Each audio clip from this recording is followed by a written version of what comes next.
நீதிமன்றத்துக்கு வேற போயிருக்கேன். முதலமைச்சர் போகலன்னு கேள்வி கேட்பாங்களே. இப்படி பல்வேறு விஷயங்களை உணர்ந்துதான் அவர் சொன்ன வார்த்தைகளுக்கான உண்மை அர்த்தங்கள் புரிய முடியுது. அவர் உணர்ந்துதான் சொல்லியிருக்கிறாரு, உணர்ந்துதான் எழுதியிருக்கிறாரு. இப்போ ஏன்னா அவசியம் கிடையாது. அவர் எதிர்த்தரப்புல உள்ள விஜய் கை செய்வார்களா அப்படிலாம் எல்லா ஊடகங்கள்லையும் போட்டுட்டு இருக்கும் பொழுது எந்த தலைவனும் அப்படிலாம் விரும்ப மாட்டாங்கன்னு சொல்வது ரொம்ப பெரிய பெருந்தன்மையானது.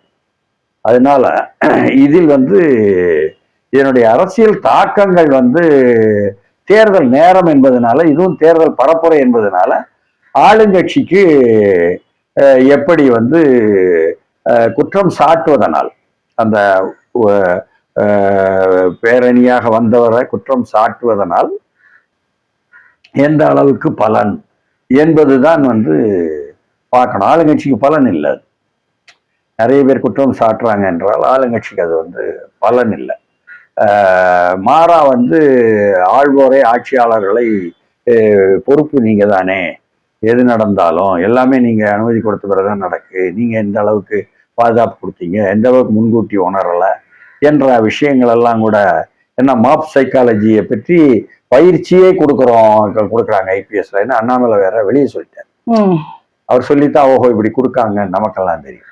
அப்படி இருக்கும் பொழுது ஏன் அதெல்லாம் செய்யலை? அப்போ உளவுத்துறையும் அப்போ காவல்துறையும் எந்த அளவுக்கு சரியாக நடந்து கொண்டது என்பதை பற்றி அவங்க டிபார்ட்மெண்ட்ல என்கொயரி கண்டிப்பா போகும். அவங்க விசாரணை பண்ணுவாங்க. நாங்க பண்றோம் அப்படின்னு சொன்னா கூட மக்களுக்கு கொஞ்சம் திருப்தியா இருக்கும். இவ்வளவு பெருந்தன்மையுடன் பேசும் முதலமைச்சர் அதையும் சொல்லணும். இது தவிர கட்சிக்குள்ளேயும் அதே மாதிரி பார்க்கணுமோன்னு தோணுது. அவங்களுடைய குற்றச்சாட்டெல்லாம் எதிர்த்தரப்பிலிருந்து கட்சி மீதானதானே வருது, திமுக கட்சி மேல. அப்போ இதே மாதிரி திருச்சியில் நடந்துச்சு. KN நேரு மேல அப்படி எதுவும் வரல, அவர் அப்படி அணுகினதாகவும் இல்லை. அப்ப இங்க மட்டும் ஏன் வருது? இதையும் நம்ம வேறுபடுத்தி பார்க்க வேண்டியது.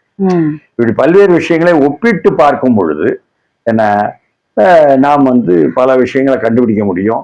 தவிர இதனுடைய அரசியல் தாக்கம் என்ன, நாடு பூரா தமிழ்நாடு எங்கும் சாதாரண மக்கள் எப்படி பார்க்கறாங்க, சாதாரண மக்கள் இத கடைசியாக நடிகரு ரசிகரு என்று பார்க்க மாட்டேங்கிறாங்க. ஆனா குற்றம் சாட்டக்கூடிய காணொளிகள் தான் அப்படி சொல்றாங்க. அப்ப ஏன் இவங்கெல்லாம் திட்டமிட்டு சொல்றாங்க என்பது போல போயிடும். ஏன்னா எல்லோருமே அரசாங்கம் பொறுப்பு இல்லாங்க, காவல்துறை பொறுப்பு இல்லாங்க, இப்படி பேச ஆரம்பிக்கிறாங்க. அப்ப இவ்வளவு மரண அளவுக்கு ஏன் விட்டீங்க என்ற அளவுக்கு அது கவனிக்கத்தக்க விஷயம்.